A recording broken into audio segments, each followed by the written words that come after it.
We'll start off with security as a suspect linked to the attack on a church in Kogi State has been arrested by operatives of the Department of State Services.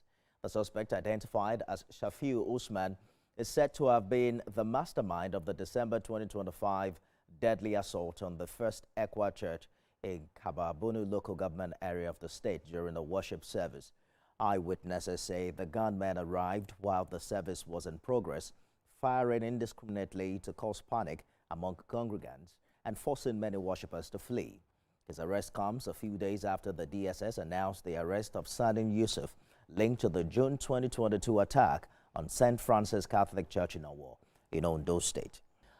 Let's now talk to CEO Security Watch Africa, Patrick Agbangbu, for more on this development. Thank you, Mr. Agbangbu, for joining us on the news at 7. This arrest is coming months after the December church attack last year, and just days after the DSS announced the arrest of another suspect linked to the 2022 Ecwa church massacre.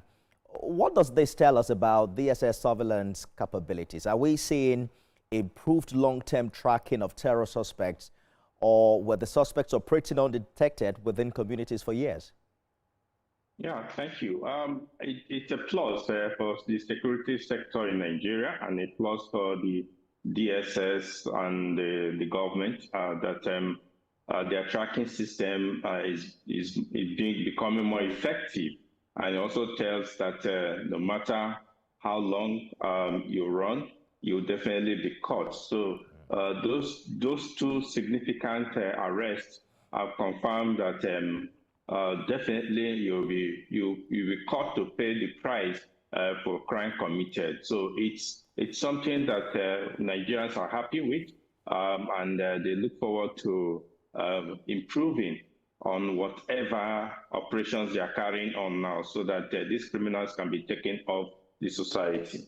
When you look at these attacks, the one on First Ecwa Church in Kogi and the earlier one at St. Francis Catholic Church in Ecwa, do you see a coordinated ideological pattern targeting worship centers, or are these opportunistic terror cells? Yeah, these are opportunistic terror cells targeting because they look for where people are gathered, and the vulnerability is what they prey upon. And whether it's mosques or church, people their arms, they lay down their arms. They of course, because of the faith and the trust, they are made more vulnerable, and there will be no attack. And of course, you know that most times no security presence or strong security presence in those areas, in those churches or those mosques. So it's not. It will be wrong to say that it's an ideological focus towards the issue about against Christianity or against churches, but it's something that criminal groups always look for easy prey to attack. And this is churches, mosques are easily places they can attack, or during festive period or festivity environment, like weddings and all that. So that is what's really played out. And I'm happy that the DSS continue to ensure that these people do not go scot-free. The big question, Mr. Agbangbu, is what happens in the long term and whether or not our strategy is sustainable. What should change immediately on the preventive side? Yeah, on the preventive side is the people must become more security conscious, because we have always said it that the security you provide for yourself is the one that you can be very sure of. People must also be very believe and trust the government and security agencies more better than it is right now, because a lack of information can create a lot of problems on issues of security and security prevention and detection. When you do not pass information on time because you believe that maybe nothing will be done or your identity will be revealed, which I must tell you, this used to be the belief in this in the past, and it used to actually be facts, because there are some times examples where people give information and their the identity were revealed to these criminal groups.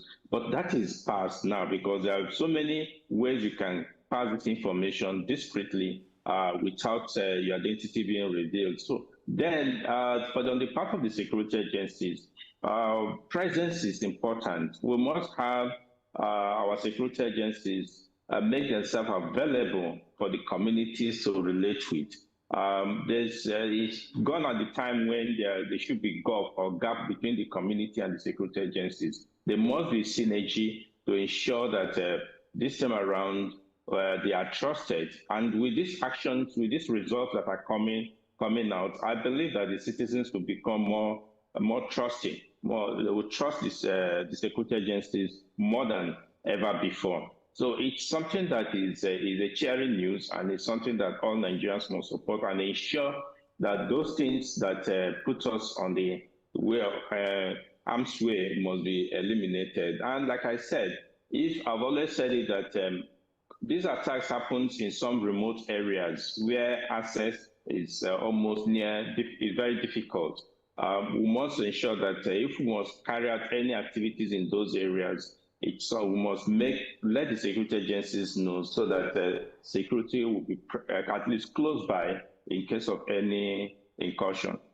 Patrick Agbambu, CEO Security Watch Africa, thank you for talking to us. Thank you so much.